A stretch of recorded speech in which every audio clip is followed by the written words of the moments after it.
Richard Martin Lloyd Walters, born January 14, 1965, better known as Slick Rick, is an English-American rapper and record producer. He rose to prominence as part of Doug E. Fresh and the Get Fresh crew in the mid-1980s. Their songs The Show and La Di Da Di are considered early hip-hop classics. La Di Da Di is one of the most sampled songs in history. In 1986, Slick Rick became the third artist to sign with Def Jam Recordings. He has released 4 albums with the label: The Great Adventures of Slick Rick, 1988, The Ruler's Back, 1991, Behind Bars, 1994, and The Art of Storytelling, 1999. His music has been sampled and interpolated over 1,000 times in songs by artists including Eminem, Beyoncé, Mariah Carey, Beastie Boys, TLC, Nas, Miley Cyrus, Kanye West, MF Doom, Czarface, Black Star, The Notorious B.I.G., Snoop Dogg, MC Ren, Montel Jordan, Tech Nine, and Color Me Bad. In the process, Slick Rick has become one of the most sampled hip-hop artists of all time. Many of these songs based on Slick Rick samples went on to become hit singles. He was one of the first hip-hop artists to be covered when Snoop Dogg, then Snoop Doggy Dogg, rapped Rick's lyrics from his record La Di Da Di almost in their entirety on the track Lodi Dodi on his debut album Doggy Style in 1993. At the time, it was uncommon for rappers to record covers of each other's material. Slick Rick has been a VH1 Hip Hop Honors honoree, and About.com ranked him number 12 on their list of the top 50 MCs of our time, while The Source ranked him number 15 on their list of the top 50 lyricists of all time. Early life. Walters was born in the southwest London area of Mitcham to Jamaican parents. He was blinded in the right eye by broken glass as an infant. In 1976, at the age of 11 or 12, he and his family immigrated to the United States, settling in the Baychester area of the Bronx. At Fiorello H. LaGuardia High School of Music and Art, where he majored in visual art, Rick met Dana Dane. The pair became close friends and formed the Kangol Crew, performing in school contests, parks, and small local clubs. At a 1984 talent showcase he entered, Rick met Doug E. Fresh. Impressed by Rick's talent, Doug made him a member of his Get Fresh crew, which also included DJs Chill Will and Barry B. Doug's beatbox and Rick's fresh flow turned the show /La Di Da Di into international anthems that turned rap music on its head and became the launching pad for hip-hop's greatest storyteller. Career. Initial fame. His career began in 1985. Walters first gained success in the rap industry after joining Doug E. Fresh's Get Fresh crew, using the stage name MC Ricky D. He was featured on the single The Show and its even more popular B-side, La Di Da Di, which featured Walters rapping over Doug E. Fresh's beatbox. Both tracks gained some mainstream attention. They appeared on Top of the Pops and Soul Train with the Get Fresh crew. Reflecting on the single in Rolling Stone magazine, Roots drummer and Tonight Show bandleader Amir Questlove Thompson said, "Point blank, Slick Rick's voice was the most beautiful thing to happen to hip-hop culture. Rick is full of punchlines, wit, melody, cool cadence, confidence and style. He is the blueprint." In 1986, Slick Rick joined Russell Simmons' Rush Artist Management and became the third artist signed to Def Jam Records, the leading rap/hip-hop label at the time. Collaborating with his friend, DJ Vance Wright, Walters produced his solo debut, The Great Adventures of Slick Rick, which came out in 1988 on Def Jam. The album was very successful, reaching the number 1 spot on Billboard's R&B/hip-hop chart. It also featured 4 charting singles: Children's Story, Mona Lisa, Hey Young World, and Teenage Love. The release is known for its storytelling and vocal characterizations. With the combination of Rick's Dick Van Dyke on dope accent and his unique narrative style, the record was an instant classic, wrote critic Matt Weiner. Each of Rick's songs was an amusing, enthralling story that lasted from the first groove to the last. Incarceration and subsequent albums.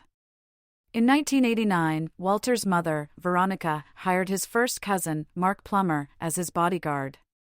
By 1990, Plummer had become a liability, having tried numerous times to extort money from the artist. Plummer was fired and, unsatisfied with his severance package, tried to rob Walters on numerous occasions and also threatened to kill the rapper and his mother. When Walters found bullet holes in his front door, he bought guns for protection.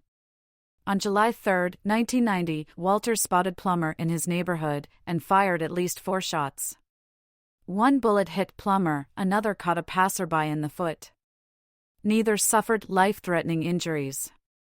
He eventually pleaded guilty to 2 counts of attempted murder and other charges, including assault, use of a firearm, and criminal possession of a weapon. The rapper called it an act of self-defense that he spent 5 years in prison, 2 for the then second-degree attempted murder charges he received for the shooting, and 3 for disputes with the Immigration and Naturalization Services over his residency in the U.S. He was released from prison in 1997. After being bailed out by Russell Simmons, Walters recorded his second album, The Ruler's Back, released in 1991. Despite peaking at number 29 on the Billboard Hot 100, the album received mixed reviews and was not as commercially successful as his debut. In the documentary film, The Show, Russell Simmons interviewed Walters while he was imprisoned on Rikers Island. Walters' third studio album, the fourth for Def Jam, Behind Bars, was released in 1994 while he was still incarcerated. It was met with lukewarm sales and reviews. Behind Bars peaked at number 11 on the Billboard Top R&B/Hip Hop Albums chart and number 51 on the Billboard 200. Slick Rick in 1997. Walters remained with the Def Jam label and on May 25, 1999, released a fourth album, The Art of Storytelling. The Art of Storytelling was a comeback album that paired him with prolific MCs like Nas, Outkast, Raekwon, and Snoop Dogg. The Los Angeles Times announced it as the triumphant return of rap's premier yarn spinner, calling the song Two-Way Street a much-needed alternative to rap's misogynistic slant that charted higher than any of Slick Rick's prior releases, number 8 on the Billboard 200 and number 1 on the top R&B/Hip Hop Albums chart. After performing on a Caribbean cruise ship in June 2002, Walters was arrested by the Immigration and Naturalization Service, INS, as he re-entered the United States through Florida. He was promptly told that he was being deported under a law allowing deportation of foreigners convicted of felonies.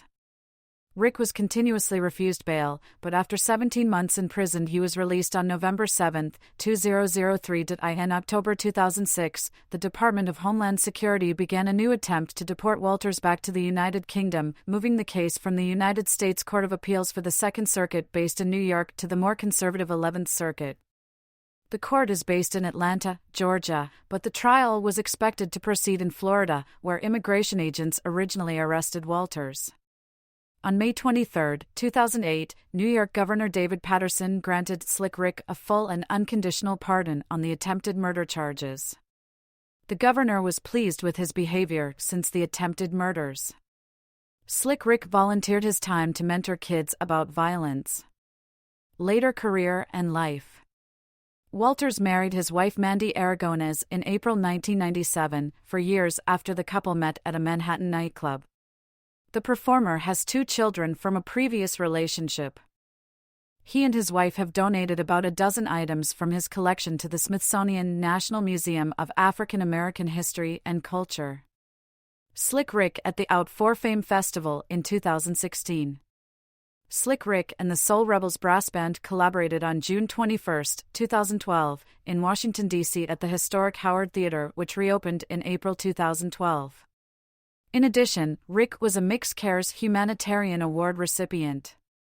On April 15, 2016, Rick was granted U.S. citizenship, remarking, "I am so proud of this moment and so honored to finally become an American citizen." He will also retain his UK citizenship. On November 2, 2018, Rick released the single Snakes of the World Today. In 2020, Rick featured on West Side Gun's album Who Made the Sunshine. In September 2023, it was announced that Rick is finishing up work on a new solo album, his first since Art of Storytelling. Honors. On October 6, 2008, Rick was honored on the VH1 Hip Hop Honors show.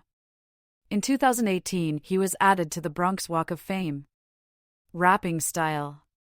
Slick Rick's style is commended by music critics. Music journalist Peter Shapiro wrote, "Children's Story was important because of its narrative structure and Rick's understanding of how crucial little sonic details such as his use of a female voice and his yawning rap were to hip-hop style."